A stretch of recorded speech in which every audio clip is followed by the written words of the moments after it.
from a military standpoint, all they're doing is clogging up the strait. মার্কিন president Donald Trump Hormuz প্রণালী সম্পূর্ণ খুলে দেওয়ার জন্য ইরানকে 48 ঘন্টার আলটিমেটাম দিয়েছেন। অন্যথায় তিনি দেশটির জ্বালানি অবকাঠামো, বিশেষ করে বিদ্যুৎ কেন্দ্রগুলো ধ্বংস করে দেওয়ার হুঁশিয়ারি দিয়েছেন। নিজ মালিকানাধীন সামাজিক যোগাযোগ মাধ্যম ট্রুথ সোশ্যালে দেওয়া এক পোস্টে ট্রাম্প তার অবস্থান পরিষ্কার করেছেন। তিনি বলেছেন, ঠিক এই মুহূর্ত থেকে পরবর্তী 48 ঘন্টার মধ্যে কোনো প্রকার হুমকি ছাড়াই ইরানকে এই জলপথ পুরোপুরি খুলে দিতে হবে।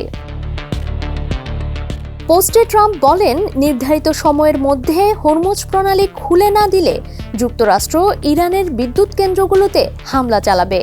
এমনকি অভিযান শুরু হবে দেশটির সবচেয়ে বড় বিদ্যুৎ কেন্দ্র ধ্বংসের মাধ্যমে। জিএমটি সময় অনুযায়ী ট্রাম্প গতকাল শনিবার অর্থাৎ 21 মার্চ রাত 11:44 ওই পোস্টটি করেন।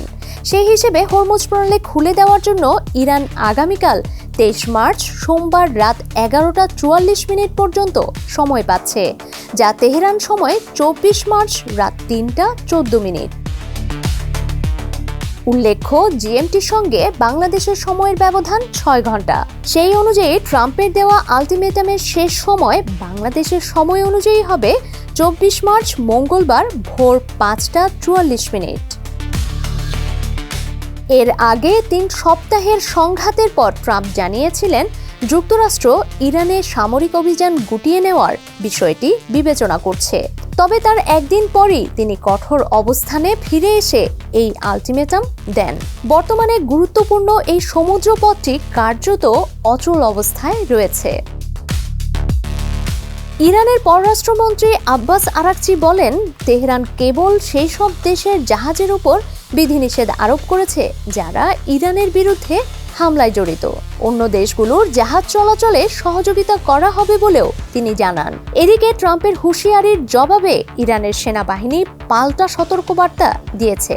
তারা বলেছে, এই অঞ্চলে মার্কিন ও তাদের মিত্রদের মালিকানাধীন জ্বালানি ও পানি বিশুদ্ধকরণ স্থাপনাগুলো তাদের হামলার লক্ষ্যবস্তু হতে পারে। এ তথ্য জানা গেছে ফার্স্ট নিউজের প্রতিবেদন থেকে।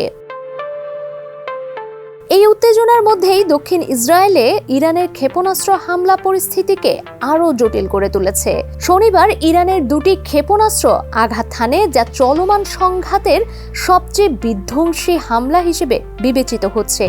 এতে শতাধিক মানুষ আহত হয়েছেন। ইসরায়েলের প্রধানমন্ত্রী বেনিয়ামিন নেতানিয়াহু এই হামলার কঠোর জবাব দেওয়ার অঙ্গীকার করেছেন। তিনি বলেন, সব দিক থেকে প্রতিশোধ নেওয়া হবে। উদ্ধারকারীরা জানিয়েছেন, আরাদ শহরে 84 জন আহত হয়েছেন, যাদের মধ্যে 10 জনের অবস্থা গুরুতর। এর আগে কাছের দিবোনা শহরে আরও 33 জন আহত হন। ক্ষেপণাস্ত্র হামলায় আবাসিক ভবনগুলো ব্যাপক ক্ষতিগ্রস্ত হয়েছে এবং বড় বড় গর্তের সৃষ্টি হয়েছে। দিবোনায় মধ্যপ্রাচ্যের একমাত্র পারমাণবিক স্থাপনা রয়েছে বলে ধারণা করা হয়।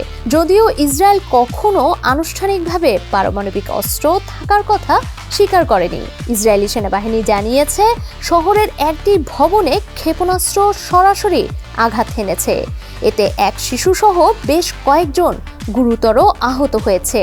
পরবর্তীতে ইসরায়েলি বাহিনী জানায়, তারা তেহরানে বড় ধরনের হামলা শুরু করেছে।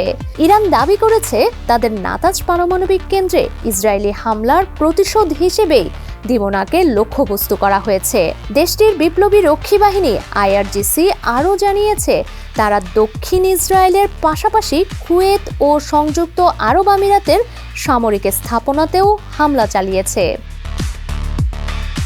ডেস্ক রিপোর্ট, সমকাল।